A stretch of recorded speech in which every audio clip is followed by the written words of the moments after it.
의식의 동시성 합본삼 모순을 넘어선 의미의 역설적 통합적 창조. 18. 언어적 서술과 일치와 실제의 모순적 이해와 해석.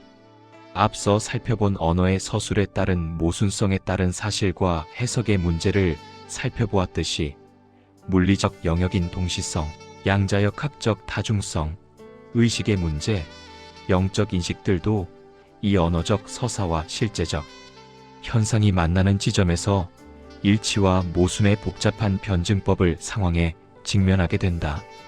이런 면에서 첫째, 언어적 서사와 실제적 현상이 일치할 때 우리는 안정과 깊은 이해를 얻는다. 양자역학 이론이 미시세계의 현상을 정확하게 예측하듯 동시성 현상에서 개인의 염원서사과 외부 사건인 현상이 묘하게 맞아떨어져 강한 의미를 부여받는다. 또한 기도를 통해 하나님과의 관계라는 영적 서사와 현실 속 응답 현상이 만나 우리의 삶이 유의미해짐을 체감한다.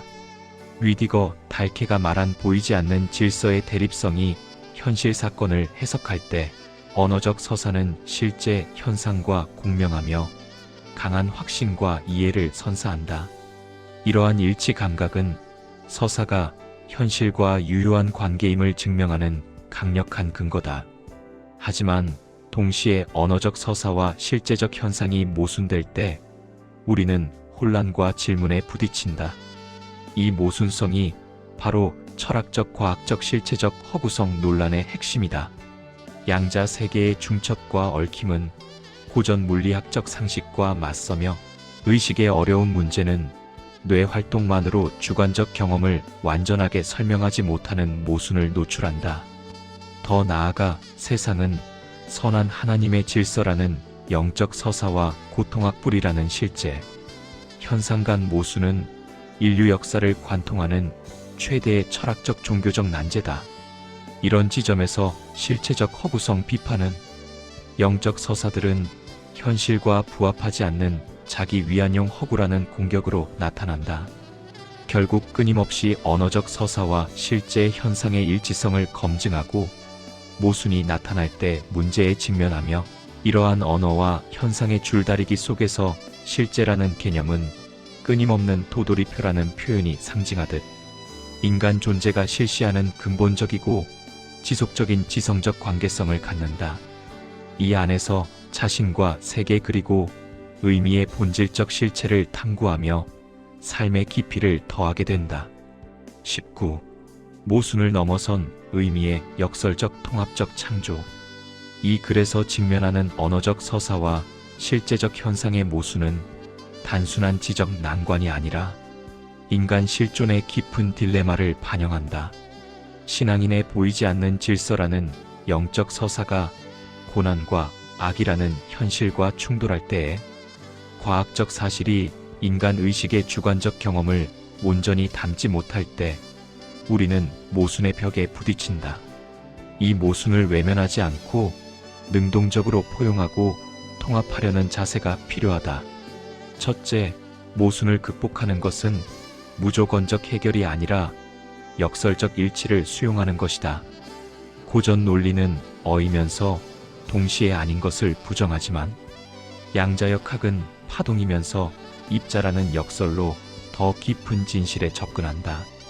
서사가 허구라 해도 그 의미는 개인과 공동체의 실제적이다. 둘 다 그러하다는 통합적 시각이 필요하다. 이것은 사실이면서 해석이고 물질이면서 의미 있는 세계관으로 나아가는 길이다. 둘째, 모순을 해석하며 의미를 재구성해야 한다. 특히 신앙인은 고난과 악을 신부재의 증거가 아닌 영적 성장과 성숙의 과정으로 본다. 현실의 아픔을 부정하지 않으면서도 영적 서사를 통해 희망과 의미를 불어넣는다. 동시성 역시 단순 우연을 넘어 의미를 부여하며 모순을 통합한다. 셋째, 능동적 참여가 필수다. 기도는 내적 서사를 신적 실제에 연결하는 의지 행위다.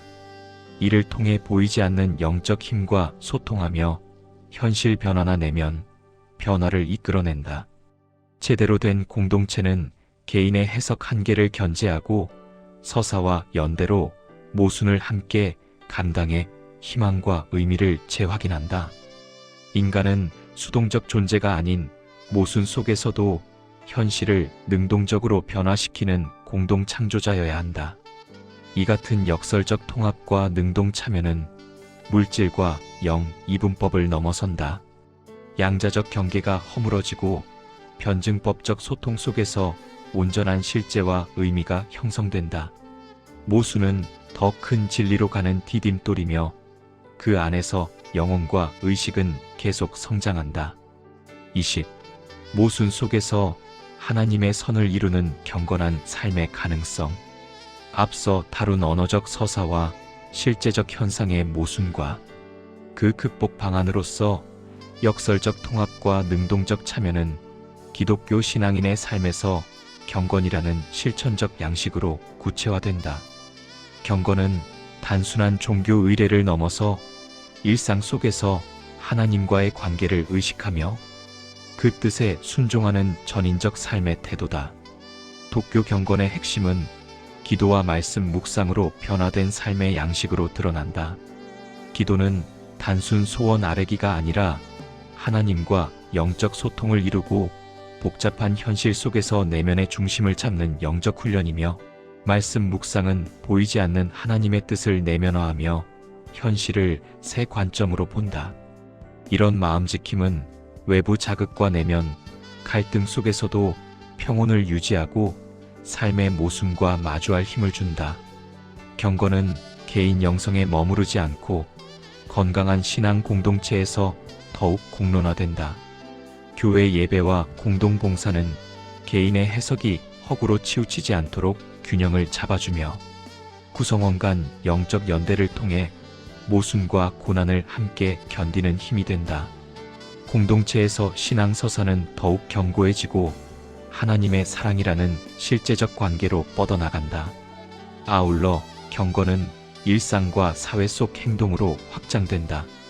가정에서는 사랑과 인내로, 직장과 사회에서는 정직과 정의 축으로 하나님의 뜻을 구체화한다. 경건은 단순한 내면 수양을 넘어서 현실 속 정의와 사랑의 실천으로 나타난다. 이는 바른 세상을 꿈꾸는 소망과 일치하며 모순으로 찢긴 세상 속에서도 하나님의 섭리를 순종하는 삶이다. 고난을 부정하지 않고 고통을 통한 자기 성찰과 사랑지혜의 성숙, 과정으로 받아들이는 자세 역시 경건한 삶의 본질이다. 따라서 기독교적 경건은 사실과 해석, 보이는 것과 보이지 않는 것의 모순을 단순히 해결하려 하지 않고 더 큰 하나님의 사랑 안에서 통합한다. 이런 능동적 실천은 신앙이 허구라는 비판을 넘어 현실과 개인과 사회를 변화시키는 실제적 힘임을 보여주는 증거다. 경건의 길에서 인간은 한계와 모순을 넘어 더 깊은 의미와 실제성을 끊임없이 찾아가기 때문이다. 21.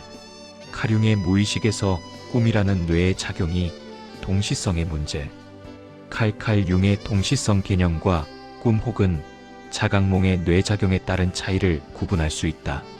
먼저 꿈은 칼 융에게 무의식이 보내는 심리적 정보로 볼 수 있는데, 즉 억압된 감정이나 해결되지 않은 갈등, 그리고 집단 무의식의 원형들이 상징 언어로 드러나는 내적인 심리 현상들로 이해된다.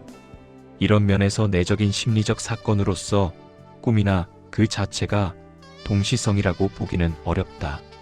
한편 동시성이 되려면 꿈이라는 내적 사건이 외부적인 객관적 사건과 의미 있게 동시에 발생해야 한다. 예를 들어 융의 꿈에서의 경험처럼 황금 풍뎅이를 보고 곧 현실에서 실제 황금 풍뎅이를 만나는 경우처럼 꿈과 현실 사건이 비인과적으로 연결되어야 동시성이라 부른다. 이때 꿈은 동시성의 내적 심리적 부분 역할을 한 것으로 해석된다.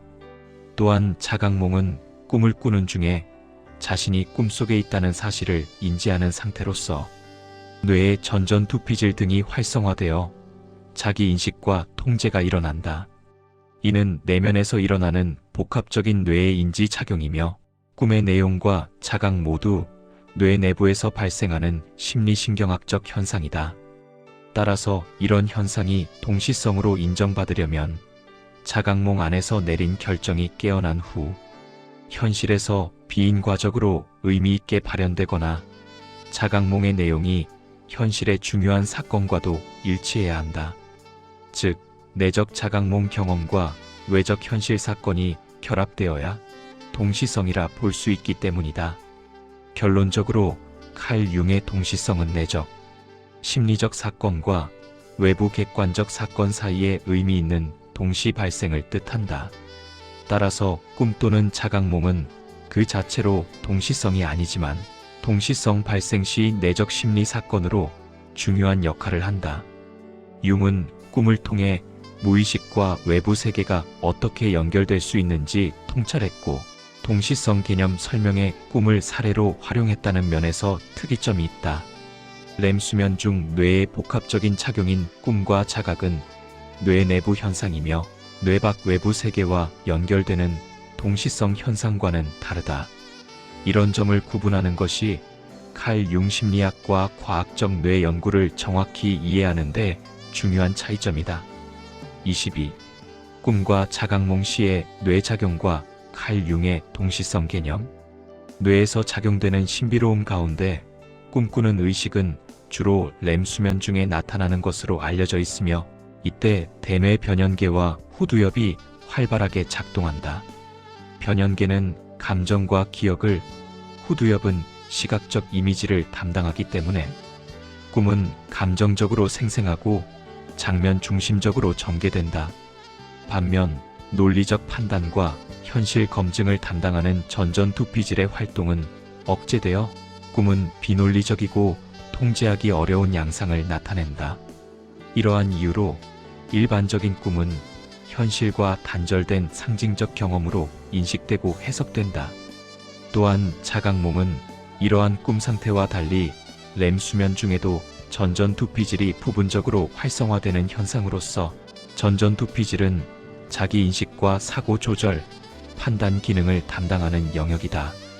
이 부위의 활성화로 인해 꿈속에서 자신이 꿈을 꾸고 있다는 사실을 자각하게 된다. 그 결과 꿈의 전개를 어느 정도 인식하거나 통제하는 이중적 의식 상태가 형성된다. 이러한 이유로 여러 개의 뇌 영역이 동시에 그리고 협력적으로 작동하는 내부적 동시 작동과 다발성 현상으로 이해될 수 있다. 그러나 이러한 현상은 칼 융이 말한 동시성과는 엄격히 구분되어야 한다고 볼 수 있다. 융의 동시성은 꿈이나 생각과 같은 내적 심리 사건과 외부 세계에서 발생하는 객관적 사건이 비인과적으로 의미 있게 일치하는 경우를 가리킨다. 반면 꿈과 자각몽은 모두 뇌라는 단일한 생물학적 시스템 안에서 일어나는 내부 현상으로 이해될 수밖에 없다. 현상적으로 여러 뇌 영역이 동시에 활성화되더라도 그것은 여전히 뇌의 메커니즘에 의해 재정보화된 내적 심리 사건의 범주로 작용되고 해석될 수밖에 없기 때문이다. 따라서 꿈과 자각몽은 융의 동시성 그 자체라기보다는 동시성이 성립될 수 있는 내적 조건을 제공하는 심리적 토대라 할 수 있다. 뇌의 복합적 작용은 꿈이라는 내적 사건을 가능하게 하지만, 그것이 외부 현실과 의미 있게 만날 때 비로소 융적인 동시성이 성립한다고 볼 수 있다. 인천 송도역 배짜마에서 이종하였습니다.